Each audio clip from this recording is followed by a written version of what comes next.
欢迎来到巴巴娱乐呀频道，请订阅频道，所以大家不要错过当天最热门的新闻。我们今天的时事通讯包括以下内容：央视亲自官推《赴山海》发布新片花，诚意古装造型帅出新高度。悬疑剧起来了，但古装剧又陷入颓势了。除了陈都灵主演的《宴回时》还勉强有点热度，即便是85花坐镇的《面无双》也反响平平。真的没有能打的古装剧了吗？别着急，男频爽剧出手了。不是《庆余年3》，也不是《大凤打更人2》，而是改编自神州奇侠的《赴山海》。随着剧组发布新片花，央视亲自官推，排面直接拉满。虽然只是短短一段预告，但我断言《赴山海》要爆了。因为很久没有看到这种能让主角把后槽牙都快咬碎了的剧了。有一说一，光是《赴山海》一波三折的预告就把我看入迷了。男主角从现代穿越到了书中，并且成了换花剑派的萧秋水。他不仅是书中的主角，别人口中的三少爷，还直接穿到了萧秋水人生中最辉煌的时刻。轻功第一，内力第一，剑法第一。年仅20岁就当上了武林盟主，从此一统江湖。难道这就是传说中的开挂吗？但很快男主就被打回了原形。萧秋水问母亲，江湖上一般都有排行榜，他假装谦虚一下，觉得自己肯定不是第一，但也能排进前10的名次吧。结果母亲告诉他，第5，而且还是他们这个院子里的第5，既不如老爸老妈，也不如大哥二哥。萧秋水不服气，跟母亲比划了2招，结果当场来了个被动劈叉。什么人生最辉煌的时刻，统统不存在。轻功不仅不是第一，还一直都是他的短处，内力也平平，跟人对了一巴掌就当场吐血，就连剑法也差到剑还没出鞘，就被人撂倒了。为了改变这种被动的局面，萧秋水决定先捡装备，而他捡装备的方式就是挖祖坟。没错，他知道萧家剑冢里有各种各样的武器，于是萧秋水一边担心棺材里钻出大粽子来，一边又不得不找装备。但装备没捡到，直接掉进了系统设置的虚拟空间。想要获得装备的方式很简单，就是以萧秋水最终当上武林盟主写一篇命题作文。萧秋水一听，这也太没意思了，还不如回去上那个破班。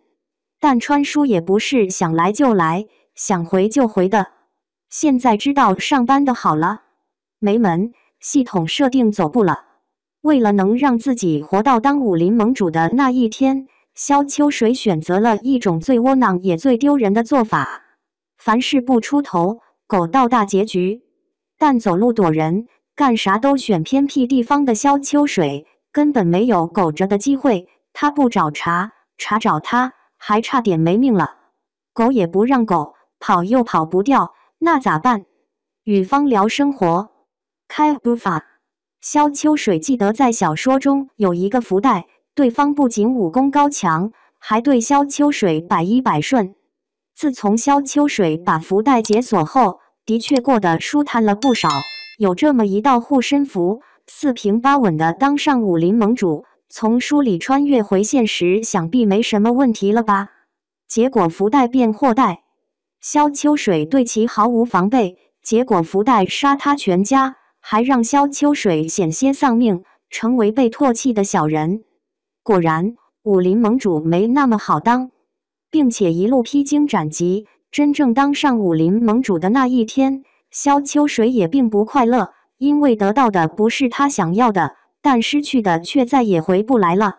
最可悲的是，萧秋水一直以为杀他全家的是权力帮，找人复仇到最后却发现自己恨错了人，因为凶手是跟他一样的神秘穿书者。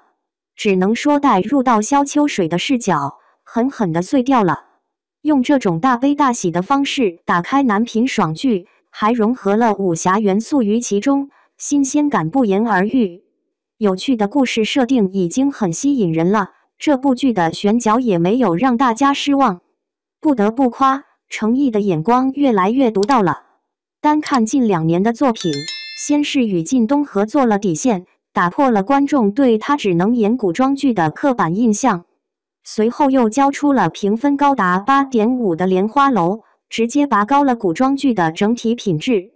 而去年的谍战大剧《深潜》又成功拓宽了程毅的戏路。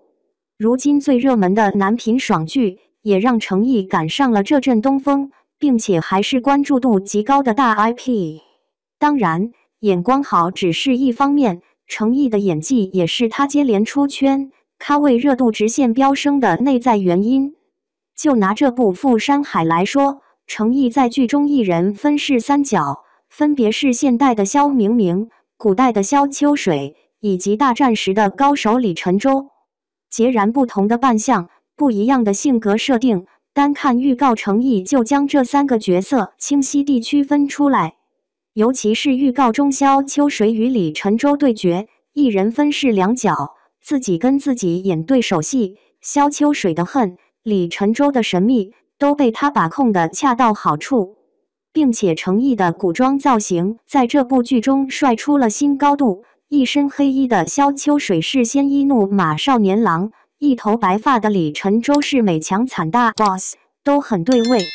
可以说，单单是奔着程毅，这部剧也值得看。除了程毅之外，其他演员也都大有来头，比如女主角古力娜扎。这几年一直在大荧幕中深耕，搭档成龙等影帝，这一回在剧中演2番女主，穿上古装还是那么美，属实是让人赏心悦目。而女配角丁孝莹是男频爽剧里的配角专业户了，在《斗罗大陆》《大凤打更人》和《雪中悍刀行》中都能看到她的身影。这一次在《富山海》中依旧是美帝，但美帝更霸气了。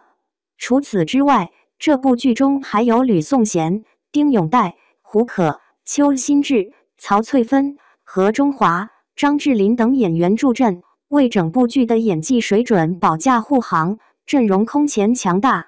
男频爽剧这类题材大都会低开高走，无论是《庆余年》还是《大凤打更人》，一开始不是因为剧情节奏太慢，就是因为演员的浮夸演技劝退观众。